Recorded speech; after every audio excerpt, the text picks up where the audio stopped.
Martynenko reconnaît ses torts, mais refuse d'être désigné comme le seul responsable de l'accident. 4 autres salariés de l'aéroport sont eux aussi mis en examen, mais malgré ce procès interminable et les 80 tomes du dossier judiciaire, de nombreuses questions restent sans réponse.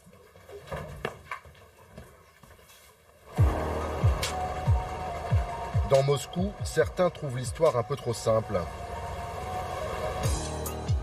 À Novaya Gazeta, l'un des rares journaux indépendants du pays, c'est Irek Murtazine qui a suivi le dossier. Selon lui, la version officielle est bourrée d'incohérences. Rien ne prouve par exemple que le conducteur était bien à bord de la déneigeuse au moment du choc. On a une déneigeuse percutée à grande vitesse par un Falcon. Elle est toute emboutie. L'avion est écrasé. Et lui, Martynenko, il est indemne.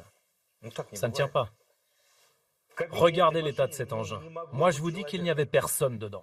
La version officielle aurait été plus crédible si, au moins, on avait dit que le conducteur était sorti pour prendre ses repères. Mais selon la version officielle, il était bien à l'intérieur. Pourtant, la photo prise par le bureau enquête accident quelques jours après le drame montre une cabine relativement épargnée par le choc. Mais le journaliste n'en démord pas. Les enquêteurs ont retenu la version de l'accident sans prendre la peine de fouiller d'autres pistes. S'il y a ne serait-ce que le début d'une discussion autour d'un acte de terrorisme, d'un assassinat de Marjorie, ça porterait une trop grande atteinte à la réputation du pays. Car Vnukovo, c'est l'aéroport d'où décolle l'avion du président Poutine. Donc, si ça arrive au patron d'une compagnie pétrolière sur cet aéroport, ça pourrait arriver à l'avion du président. Bon alors, selon vous, il s'est passé quoi ce soir-là?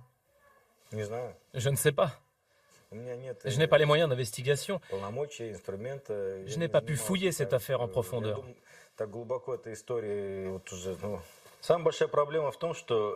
Le vrai problème, c'est que la réputation du système judiciaire en Russie, et plus particulièrement ce comité d'enquête, est telle qu'il se trouvera toujours des personnes comme moi qui n'auront pas confiance. Ils ont tellement fabriqué des affaires bidons. On ne peut pas les croire.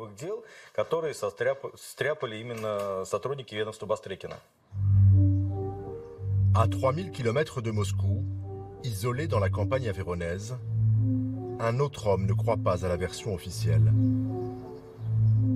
En 2007, Patrick Vervel avait épousé Ruslana, l'hôtesse de l'air qui était à bord du Falcon. Le 21 octobre au matin, dans la ferme que le couple rénove, Patrick allume la télé. Il est 7h30. Sa vie bascule.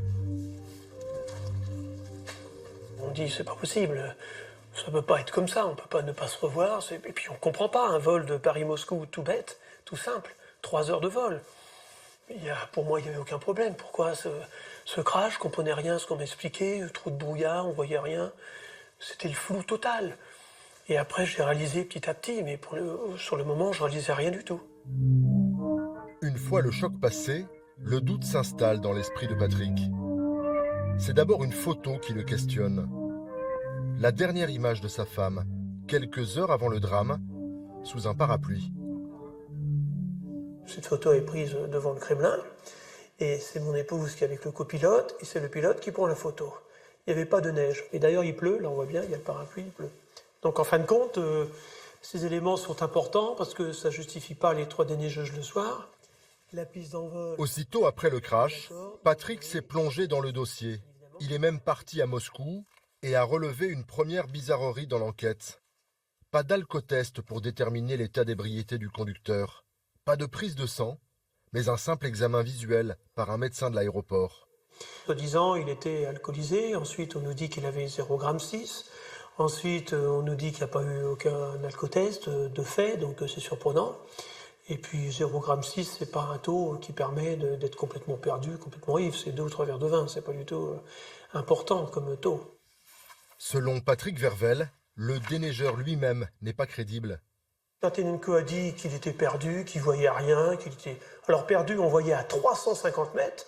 Je ne sais pas si vous voyez, vous sortez de chez vous le soir, vous regardez 350 mètres, c'est énorme, compte tenu que la piste ne fait que 60 mètres. Donc 6 x 6, 36, il voit 6 fois la largeur de la piste. Donc on voit loin 350 mètres. Tout ça était incohérent complètement. Et je ne croyais plus du tout, cette fois-là, à la thèse d'un simple accident. Patrick refuse d'admettre que la mort de sa femme soit le simple fait du destin.